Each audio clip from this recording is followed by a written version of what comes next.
British negotiators have secured a victory in the post-Brexit trade and security talks after Brussels agreed to limit areas within the deal that are subject to dispute measures.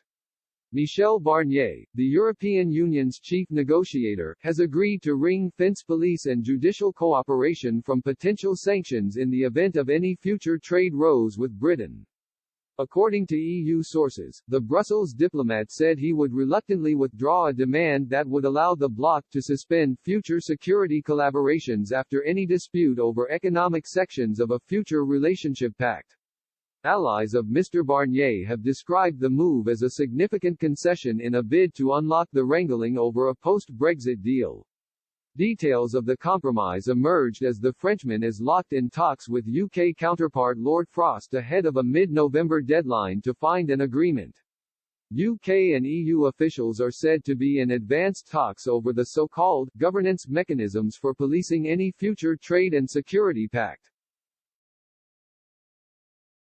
Lord Frost, the Prime Minister's Brexit envoy, has pushed back at demands by Brussels to ensure the bloc will have the powers to cross-retaliate across different sections of the deal in the event of a dispute.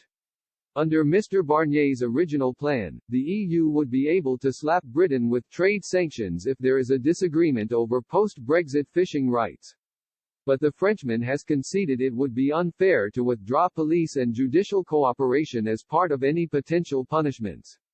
He, however, refused to drop demands for cross-suspension in the areas of the so-called level playing field, transport, energy and fisheries, essentially allowing the EU to clamp down on most sections of the agreement as part of a dispute.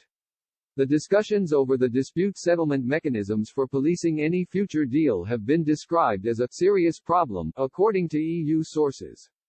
After negotiations in Brussels broke up last week, both sides agreed to hold extra sessions between Mr. Barnier and Lord Frost's top deputies dedicated to the governance structures.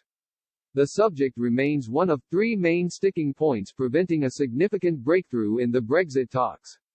Future access to Britain's fishing waters and controls over status subsidies also threatened to derail the negotiations. Downing Street was forced to call for more realism from Brussels in recognizing Britain's status as an independent coastal state in the row over fisheries.